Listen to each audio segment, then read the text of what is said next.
All right, so whilst we patiently wait for Kolyn or Lindsey, let's get into it. What do we get into? I absolutely do not know, but we are at the Black SEL Hub in North Carolina, and we've been filming this event. Our first guest has arrived. Hi, Lindsey. Welcome to the show. Let me get you a mic. Welcome to the Chopra Show. The Chopra. Oh, that is too funny. You get it, Nolan? Oh, let me hold it. That's the cool kids go like this. I forgot. They don't put a clip on. This is in the Gen Z. Yeah, I'm Gen. I'm not Gen Z. I'm a millennial. Here, millennial. Here, grandma. You know what? It's fine because I'm like 1997, so I'm like on the cusp of like Gen Z, pretty much. No, Shamar. Literally, I'm pushing 40. You're pushing 30. We're not even peers. All right, how you feeling? Good. So, we did a conference today. Yeah, we did. Yeah. I'm not gonna lie. Shamar and the crew got here at 7. I strolled in around 10:30. I mean, to be fair, but I was doing like, a lot. I was on my emails. So I say that all the time because a lot of people don't understand that in production, there's like team members all around. Everybody's not going to be holding the camera, right? There's like everybody has jobs in order to have production flow the way we did today. I think we did good with Nolan, me, you, Kolyn. Yeah. There has to be somebody who's emailing and organizing, looking at the schedules. There has to be somebody who's organizing the breaks that everybody's taking, so the crew doesn't want to have a hissy fit because people get tired and need a break, need some water. Mm-hmm. People make sure you're fed. It's a wrap. Right, there's like real things in production you have to worry about. It has to be people that are understanding all the logistics and what time you got to break down in order to set up elsewhere, or what cameras need to stay behind the audio. So when you do something like this is a conference with like hundreds of people, you got to have people doing all the things. And I think this team of 4. Small but efficient. Yes, small but efficient. And people don't understand that we really don't have huge teams on a lot of projects that we do. Yep. Together, so and also around, I know your like, projects. Rolling around, just like doing a lot, but we make it work. We make it work. We make it look good. Yeah. Also, having a good camera helps, right? I mean, yeah. Good lenses. And this is on the red Komodo X. We have the lights going on. This set that we've just taken over. I think one thing that I love about our crew is that everybody brings something different to the table. Yep. Like as far as experience. So Nolan, who's our cinematographer. Hi, Nolan. Hi, Nolan. Hey, Nolan, come in quick. Let's get you a... come in, let's get you a little... So Nolan right here, he comes from... How many years of TV experience do you have? He doesn't even want to say. Like 30. Nolan has 30 years of TV. 30 like years of experience. ABC, NBC, major networks, coverage, all things, putting pieces together. So like, if you're gonna learn cameras and understand the formats that work well for well-oiled machines, nobody's better than Nolan. Yep, he was framing everything today, setting up the lights, making sure like things were like crisp and clean. He doesn't play. Yeah, like some things I would overlook. He's just like, yo. Organized, right? Every little piece in detail. He's ordered equipment for an entire staff before, and everybody was anti-equipment. Yeah, they got in there like, this looks really good. You guys could probably talk about why are people so nervous to change using a different camera. You don't seem nervous. Like you went from one to the other, but like some people are like, I don't want to go from like FX3 to Red. You know what? I feel like sometimes when it's like the different camera settings, it's like, oh my god, like I have to like learn this and unlearn this, whatever. But honestly, like YouTube, like go on YouTube, watch an hour video. It's really all there, you know. That's right. Well, what cameras do you most use? Well, right now it's FX3, the Sony cameras, but the Panasonic G6s are good. You know, the EVA ones. That's what we had at the list. You don't care if you change cameras? Well, right now, I mean, for a while you love a certain camera until you try another camera. It's like, wow, and then you do research and you find out which one's the best out of all the cameras. And I'd say the Sony's the best in low light, but then the Red I agree with you. Definitely, Sony is definitely like killer in low light, 100%. Yeah. Yep. But they're all upgrading their cameras. Canon, Panasonic, Blackmagic. Blackmagic. Is it true that Canon's the best for photography? I feel like it, I mean, no, Hasselblad is probably the best. Like, it's like, if you do like portraits or like editorial, like that's what, all these people use the Hasselblad. It's like red. It's like the red for, photography. Photos, yeah. But I think Canon's a good like. Yeah, especially their lenses. Honestly, yeah. Their lenses have that warm color. That's what it is, I think. and Sony has a little more colder color frame. So it's what you like. And I was saying, I think it's cool, the dynamic, because Shamar is self-taught and also does really high, polished, fast-moving social media content, which is the wave of the future. And he's really good at it and in high demand. And having both of you guys here, it's like we're not gonna miss a beat. Yeah, no, definitely. Like, right? Like, you know what I mean? Like, we're gonna have the structure and organization that's ready for television, but the quality, the red camera, and the clean, FX-free, all of that. everything that's like, you know, good for social media, which is the content we're doing too. We're also doing website stuff for them and fundraising videos, but a lot of the turnaround same day is like quick social media stuff, and we just need nice pans, nice gimbal work, and that's all where I think you really shine. Appreciate that. Thank you. Yeah. I mean, earlier today, like, Lindsey was literally killing a whole edit. Like, I don't even know how you even do that, like, honestly. Because I'm just like, yo, we had like 4 different cameras shooting different things, and I'm like, how does she even, like, because I hate editing, so I have to give you big props for You told me that you hate editing. So you do the multicam, you sync them all together with audio? I don't. I really just don't do go. that? Yeah, I know. I should. Boy, You told me need to learn- that. You need to learn how I to know. do that. I know. It'll You save know what? you a lot of effort. Wait. Let's talk about it later today. if we get done at a decent time. You're like, wow.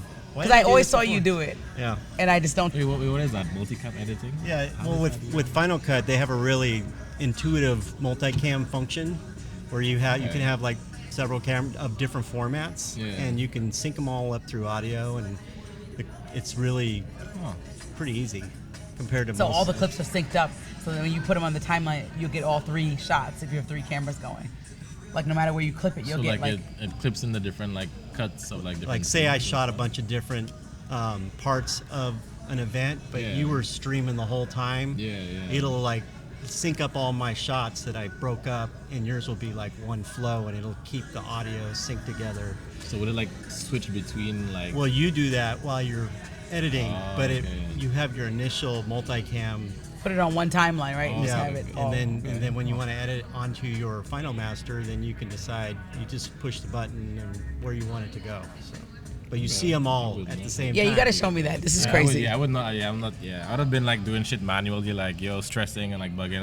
I'm like, Wait, we just did a wedding together, so you don't like editing? Is that hard to edit? Are you still in the process? No, well, you know what? I color graded all the footage. And you do that first? You color grade everything first? Yeah, well, I mean, my process is a little different because I color graded and I pass it on to an editor. So then, like, I've gone through multiple editors. Like, I've had either, like, some persons are, like, kind of slow or they take time or something like our editing style. I've really found, like, a good editor, personally, as yet. But, yeah, that's what I did there. So the editor has the footage. And then they're like chopping everything up, and then they should get back hopefully this week. Wait, that's crazy. I thought that you just like got over your editing, issue with editing. I thought you were just like, I'm gonna do it.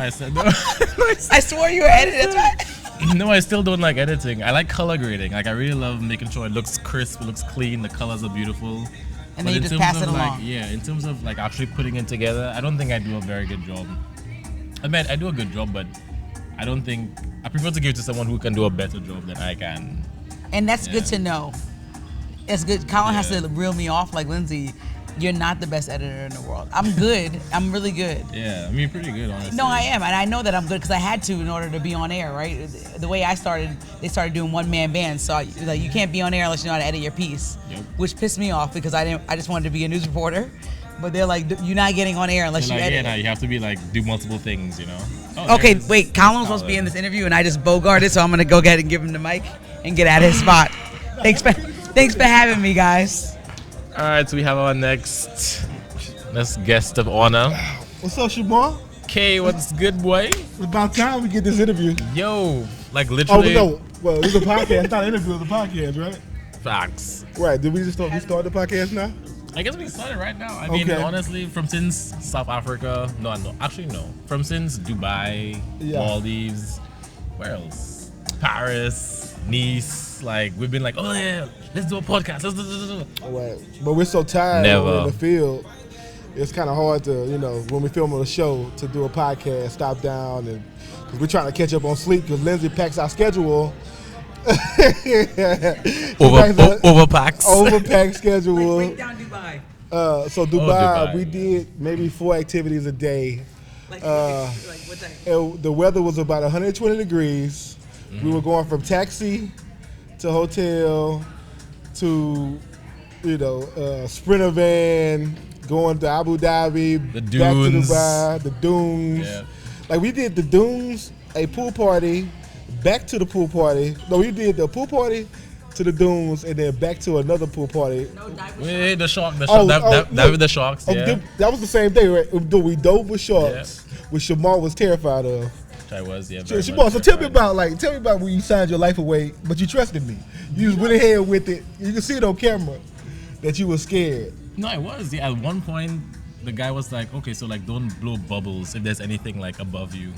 And like legit, I thought there was like a shark above me, and like there was no bubbles. I was not breathing for at least like a minute because I was like, "Yo, I'm not getting eaten like by no fucking shark out there." But the guy explained, Shamar, that you're not supposed to hold your breath when you're breathing in CO2. Yo, I'm not trying. Yo, all I heard was no bubbles above a fucking shark.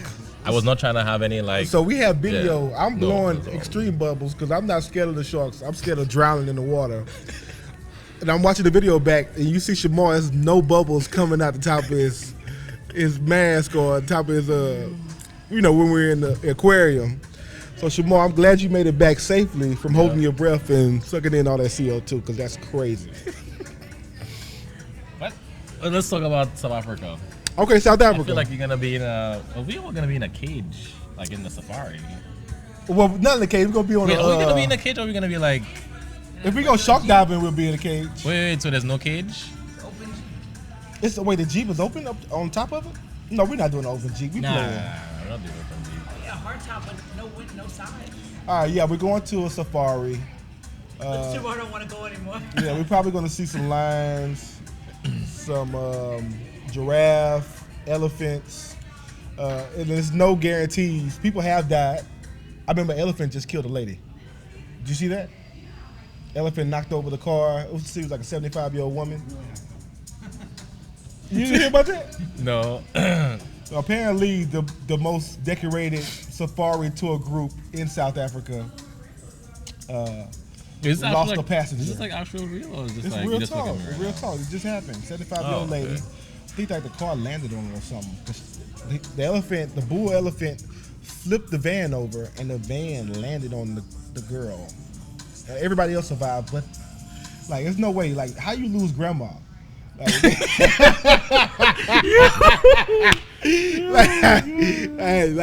what? Hey, how do you do that? How do you lose of all people on the trip? Grandma gotta make it. Like, that's crazy. Laugh, but like, I can't believe you're saying that. What? You really lost their grandma in the car with you during a hurricane. Someone's grandma. That wasn't my grandma.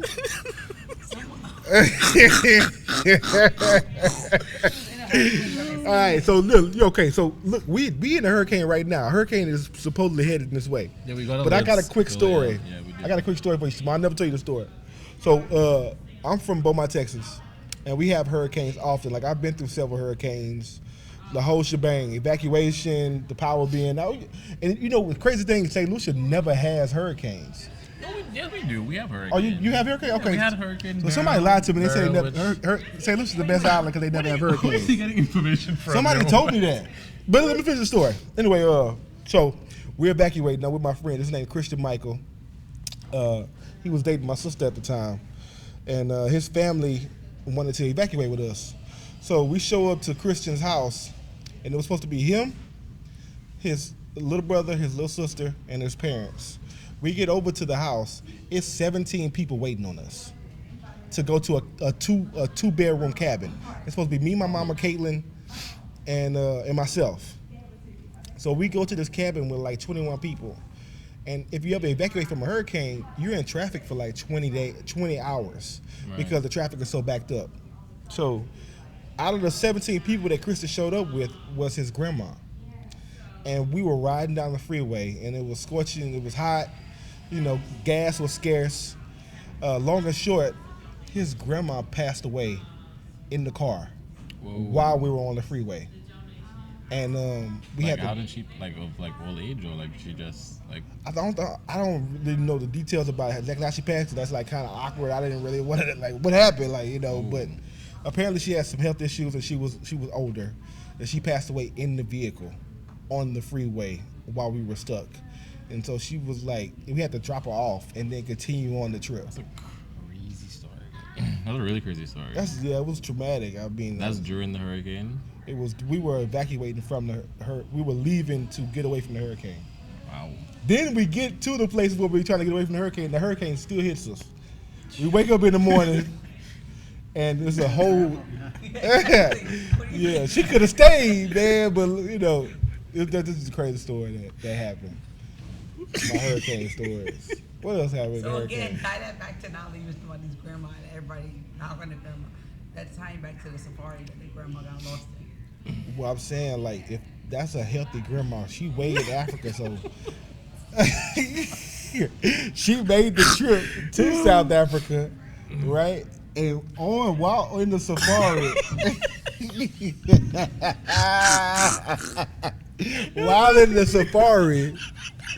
while in the safari, they were attacked by a bull elephant. And somebody protect your grandma. Yes, jump in front of that. I mean, grandma did live a long time, but jump in front of the elephant if it's grandma, okay? Don't let the grandma can't go. You'll die a hero if you save grandma. Yeah. What do you think? You think you'll die a hero if you save grandma? If you save grandma, do you think, like, you jumped in front of the bull elephant, do you think would you be decorated as a hero? I mean, you know what? I feel like people might be like, "Oh wow, you're so stupid," because she's like one of she was on her last leg. Yeah. So it's like, yo, you have like 50 years ahead of you. Like, what are you doing, man? Like, what? Too funny. So let's talk about. I want to talk. Let's switch gears here. This is the phone. So let's switch gears here. So Shamar, let's talk about what we were shooting today. Oh yeah, Lindsey and I just ran. Okay, y'all ran through a little bit. Okay, what did y'all talk about? What do you talk about? We talk about the event. Okay. Different camera setups. We spoke about the Red FX3, what we liked, editing, just like different things. But how was the event for you today? What did it say? This is my second time doing a large event, and what I can say about it is a lot of the things I did and I learned from last time made this experience a lot more easier. What's up? Because I know what I'm looking for. I know the shots I'm looking for, and I don't want to overshoot. Right. Yeah. I don't want to get unnecessary things. I know one thing. Like last year, Nolan and I, we stood up the whole time. We were running back and forth in the room to different cameras. Oh. And this time we just put all the cameras together because that was stupid. And we just, we could each monitor every camera. Like if Nolan wanted to take a break, or if I wanted to take a break, or if you want to take a break, a person could step aside and it's okay. Right. We don't have to make sure. We could just take a glance over and you can see the camera is still recording. Yeah, of course, yeah. Another thing is we got chairs. Like it's okay to sit down. Like don't let people force you into thinking like you have to be standing you gotta up. be standing up. You have to be like holding a camera. And attention. Like your back out. Right. Trying to like man that shit. Right. And Nolan, a good tidbit I got was get good tripods, because one thing you can run into when it did happen to me was your camera could get damaged by having a horrible tripod. So you spend all this money on a cool camera, got a Komodo X, FX3 rigged out, and the bullshit ass tripod. And your camera can end up on the ground. It's not like shade to me, because I feel like No, it's not shady to you. It's not shady. You got a great tripod. You know what? To be honest, this is a very cheap tripod. This is like $100 tripod. Oh, really? It is. But like, it's actually not bad, But honestly, like Kolyn said, yeah, like you have an expensive camera, like invest in a good like tripod, because you definitely don't want that shit to like. Yeah. Fall over. It's stupid, or, and if you rich like Nolan. If you're rich like Nolan, big bucks Nolan. That just, you can lift it up all in one motion. You lift up all in one motion. Meanwhile, we like taking time, taking too much time. But now, Well, yeah. That is true. You have the whole arm thing to like move around. Yeah, but I think I learned a lot. And events, it's really not hard. You just have to kind of do a lot of pre-production and have an idea of what you want to shoot, and then have a checklist. I use a website called. Maybe this would be a good idea. I remember the name. I'm not trying to give it away. Oh. Maybe we may have a sponsor. Oh. Yeah. Well, yeah. It starts with a. Never mind. You know who you are. Kolyn's like no free promo. He's like, no. You know who you are.